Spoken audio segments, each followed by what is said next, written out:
ដល់ថ្ងៃទី15ខែតុលាឆ្នាំ2026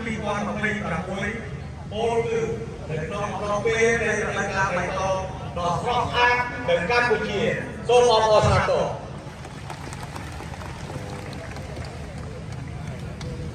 តាមន័យនេះក្នុងរយៈពេល4ខែខាងលើប្រជាជនចិនទាំងអស់ដែលកាន់លិខិតឆ្លងដែនសញ្ជាតិចិន PRC អាចធ្វើដំណើរមកកម្ពុជាដោយពុំមានការស្នើសុំទិដ្ឋាការជាមុនឡើយនិងក៏ពុំបាច់មានការបង់កម្រៃអ្វីឡើយគឺតម្រូវឲ្យបំពេញត្រឹមតែ e-arrival card តែប៉ុណ្ណោះការសម្រេចរបស់រាជរដ្ឋាភិបាលលើកនេះគឺជាសមិទ្ធផលថ្មីមួយដែលមានលក្ខណៈជាប្រវត្តិសាស្ត្រសម្រាប់វិស័យទេសចរកម្ពុជាចិនដែលជាការទូផ្លាយផ្លូវសម្រាប់កិច្ចសហការកាន់តែទូលំទូលាយរវាងប្រទេសយើងទាំងពីរជាពិសេសយុទ្ធនាការនៃការជំរុញលំហូរភ្ញៀវទេសចរចិនមកកម្ពុជាឲ្យបានកាន់តែច្រើនឡើងបន្ថែមទៀតព្រះរាជគុណឯកឧត្តមលោកជំទាវលោកស្រីជាកិត្តិយសជាតិនិងអន្តរជាតិអង្គពិធីទាំងមូលជាទីគោរពរាប់អានក្នុងនាមក្រសួងទេសចរនិងជាប្រធានស្ថាប័នដឹកនាំអនុវត្តយុទ្ធនាការ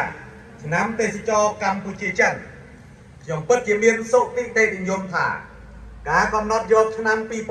2025ជាឆ្នាំទេសចរកម្ពុជាចិនដែលកំពុងបន្តដល់ឆ្នាំ2026នេះនឹងក្លាយជាចលករយ៉ាងសំខាន់បន្ថែមទៀតក្នុងការបង្កើននៅទំនាក់ទំនងនិងការតភ្ជាប់វិស័យទេសចរក៏ដូចជាទំនាក់ទំនងនិងបេះដូងរវាងប្រជាជននៃប្រជាជាតិយើងទាំងពីរ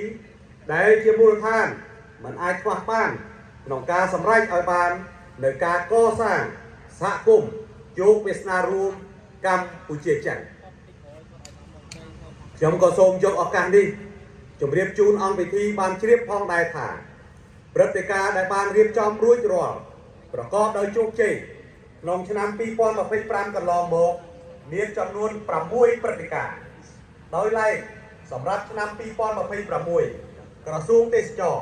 ក៏បានគ្រោងរៀបចំព្រឹត្តិការណ៍សំខាន់ចំនួន6ផ្សេងទៀតនៅក្នុងក្របខ័ណ្ឌ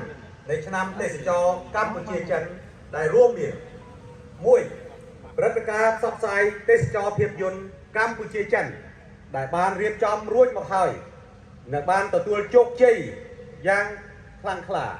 កាលពីថ្ងៃទី21ខែកុម្ភៈឆ្នាំ2026នៅរាជធានីភ្នំពេញក្រោមកិច្ចសហការជាមួយអគ្គនាយកវិទ្យុនិងទូរទស្សន៍មជ្ឈិមចិន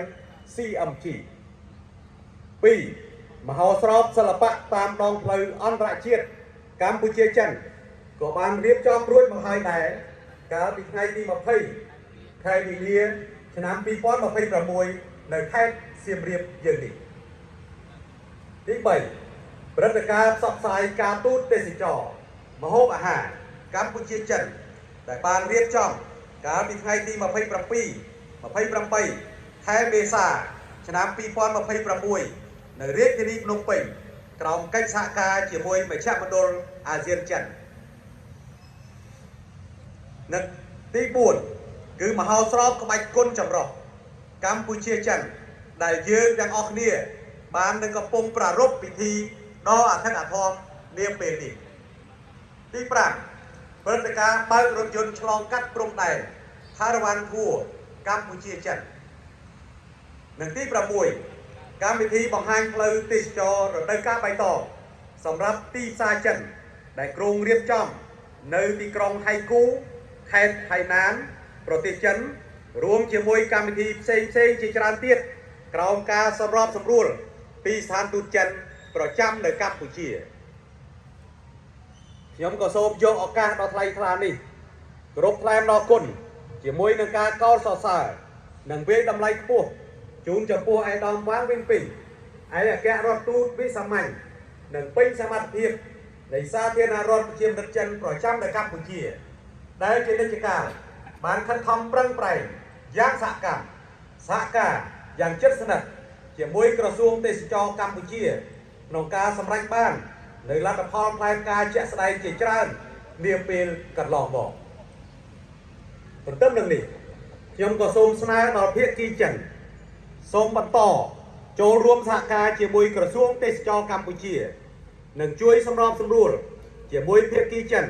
គ្រប់លំដាប់ថ្នាក់ដើម្បីជំរុញការអនុវត្តឆ្នាំទេសចរនេះឲ្យបានប្រកបដោយផ្លែផ្កាក៏ដូចជាជួយជំរុញឲ្យបណ្ដាខេត្តក្រុងនានារបស់ចិនសហការនិងរៀបចំព្រឹត្តិការណ៍ខាងលើរួមគ្នាជាមួយក្រសួងទេសចរកម្ពុជាឲ្យបានកាន់តែជោគជ័យថែមទៀតនៅក្នុងឱកាសដ៏ពិសេសវិសាលនេះខ្ញុំក៏សូមអំពាវនាវដល់មិត្តចិនទាំងអស់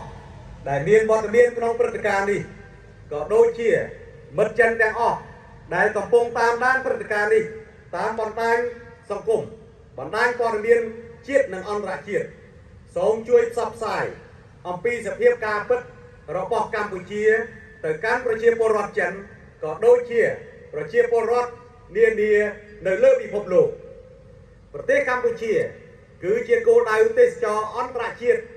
ប្រកបដោយសុវត្ថិភាពមិត្តភាពនិងភាពរភាពជាមួយនឹងបដិសណ្ឋារកិច្ចដ៏កក់ក្ដៅសក្តានុពលទេសចរដ៏ទាក់ទាញព្រមជាមួយនឹងស្នាមញញឹមដ៏រស់រាយរាក់ទាក់ដែលត្រូវបានទទួលស្គាល់ពីពិភពលោកថាស្នាមញញឹមនៃកម្ពុជាសូមអបអរសាទរខ្ញុំប្រកាសថាខ្ញុំក៏សូមអនុញ្ញាតនិមន្តព្រះសង្ឃសៅលីងទាំង16អង្គដែលនិមន្តមកដោយផ្ទាល់ពីអារាមសៅលីងនៃប្រទេសចិនដើម្បីធ្វើជាទូតសុឆន្ទៈជួយផ្សព្វផ្សាយទេសចរកម្ពុជាចិនហើយខ្ញុំប្រកាសថាខ្ញុំក៏រីករាយក្នុងការទទួលស្វាគមន៍ប្រជាជនទាំងអស់ជាថ្មីម្ដងទៀតនៅកម្ពុជាតាមពេលវេលាសមរម្យទាំងក្នុងដំណើរបេសកកម្មផ្លូវការក៏ដូចជាដំណើរទស្សនកិច្ចឯកជនឬក៏ជាមួយក្រុមគ្រួសារខ្ញុំក៏សូមយកឱកាសនេះអញ្ជើញនិងស្វាគមន៍មិត្តចិនទាំងអស់មកទស្សនានៅកម្ពុជាជាមួយក្តីសង្ឃឹមក្នុងចិត្តដ៏មុតមមថាប្រទេសចរចិនកាន់តែច្រើននិងអញ្ជើញមកទស្សនាខេត្តសៀមរាបមកទស្សនាតំបន់ឆ្នេរសមុទ្រមកទស្សនាតំបន់ទន្លេសាបនិងតំបន់ខ្ពង់រាបនៅភូមិភាគឦសានក្នុងគ្រប់រដូវកាលជាពិសេសនារដូវកាលពិសេសមួយនិងពុំធ្លាប់មានពីមុនមកសម្រាប់ភ្ញៀវទេសចរចិនសម្រាប់ឆ្នាំនេះចាប់ពីខែមិថុនាដល់តុលាដែលអាចធ្វើដំណើរមកកម្ពុជាដោយពុំចាំបាច់មានទិដ្ឋាការជាថ្មីម្ដងទៀតក្នុងនាមមហាគ្រួសារវិស័យទេសចរខ្ញុំក៏សូមអំពាវនាវឲ្យបងប្អូនប្រជាពលរដ្ឋយើងគ្រប់មជ្ឈដ្ឋាននិងគ្រប់ទិសទីសូមបន្តផ្ដល់ជំនឿដល់មុតមកលើរាជរដ្ឋាភិបាលនិងរួបរวมសាមគ្គីគ្នាជាធ្លុងមួយក្នុងស្មារតីជាតិខ្មែរតែមួយប្រើប្រាស់តម្លៃនៃសន្តិភាពដើម្បីคล้ายជាកម្លាំងដ៏រឹងមាំមិនអាចបបែកបបាក់